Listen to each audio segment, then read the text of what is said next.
കോഴിക്കോട് ഓമശ്ശേരി സ്വദേശി മുഹമ്മദിന് ആ ദിവസങ്ങളെക്കുറിച്ച് ഓർക്കുന്നത് പോലും വല്ലാത്ത മാനസിക പ്രയാസമാണ്.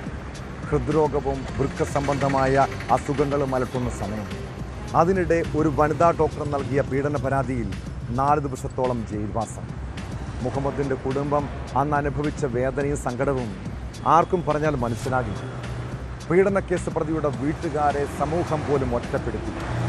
കുറ്റവരും നാട്ടുകാരും ഇല്ലാത്ത സ്ഥിതിയാണ്. എന്നാൽ ജയിലിൽ നിന്ന് പുറത്തിറങ്ങിയ ശേഷം മുഹമ്മദും കുടുംബവും നിരപരാധിത്വം തെളിയിക്കാനുള്ള നിയമ പോരാട്ടത്തിലാണ്. ഡോക്ടർ നൽകിയ പീഡന പരാതി വ്യാജമെന്നാണ് കുടുംബത്തിൻ്റെ ആരോപണം. സംഭവത്തിൽ ഡിവൈഎസ്പി റാങ്കിലുള്ള ഉദ്യോഗസ്ഥനെ കൊണ്ട് കേസ് അന്വേഷിപ്പിക്കാൻ മനുഷ്യാവകാശ കമ്മീഷൻ ഉത്തരവിട്ടു.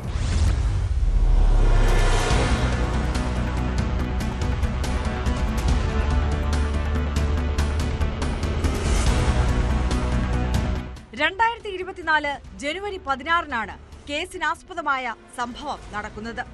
ഓമശ്ശേരി സ്വദേശി മുഹമ്മദ് എന്ന 64-കാരനെതിരെ ഓമശ്ശേരിയിലെ ഒരു സ്വകാര്യ ഡെന്റൽ ആശുപത്രിയിലെ താൽക്കാലിക വനിതാ ഡോക്ടറാണ് പരാതി നൽകിയത്. ചികിത്സയ്ക്കെത്തിയ മുഹമ്മദ് കയ്യിൽ പിടിക്കുകയും ഉമ്മ വയ്ക്കാൻ ശ്രമിക്കുകയും ചെയ്തുവെന്നാണ് ആരോപണം. സംഭവത്തിൽ വയോധികനെതിരെ IPC 341, 354 വകുപ്പുകൾ പ്രകാരം പോലീസ് FIR ചുമത്തി കേസെടുത്തു.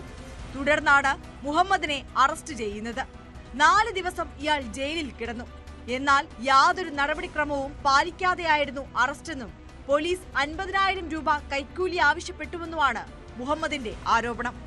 അവർക്കാടുന്ന് കൊടുത്ത പൈസ കുറഞ്ഞു പോകുക എന്താ ചെയ്തിട്ട് ചെറിയ പൈസ കൊടുത്ത് ഒരു വിചാരിച്ച പൈസ ഒന്നും കൊടുത്തില്ല. അപ്പോൾ അങ്ങനെ ക്ലിനിക്ക് നാട്ടിക്കാനുള്ള അങ്ങനെ എന്തോ ആണെന്ന് എൻ്റെ അവിടെ അങ്ങനെ ഒരു സംഭവം ഉണ്ടായില്ല. തൊട്ടടുത്ത് മുത്തൂറ്റ് ബാങ്ക് ഉണ്ട്, സർവീസ് സഹകരണ മറ്റേ ബാങ്ക് ഉണ്ട്, മെല്ലോ ബോട്ടിക്കിൻ്റെ മറ്റേതുണ്ട്, ഇൻസാപ്പുണ്ട്, ഇതൊക്കെ ഉണ്ട്.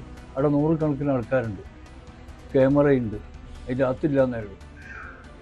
അവരാരും ഒരു സാക്ഷിയോ വക്കീലോ ഒന്നും ഒരു ഇതാക്കിയില്ല, ഒരാരും കണ്ടിട്ടുമില്ല.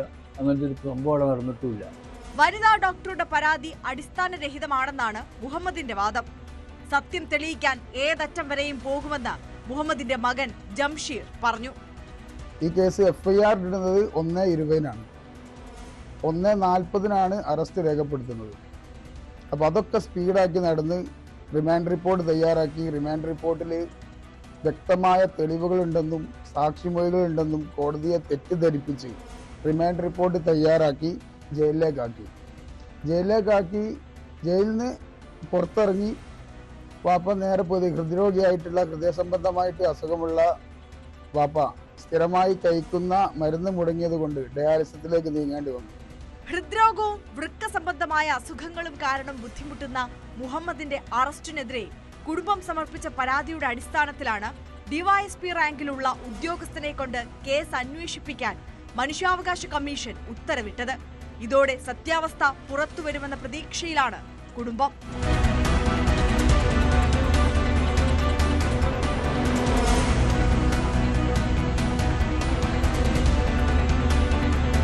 News 18 കോഴിക്കോട്.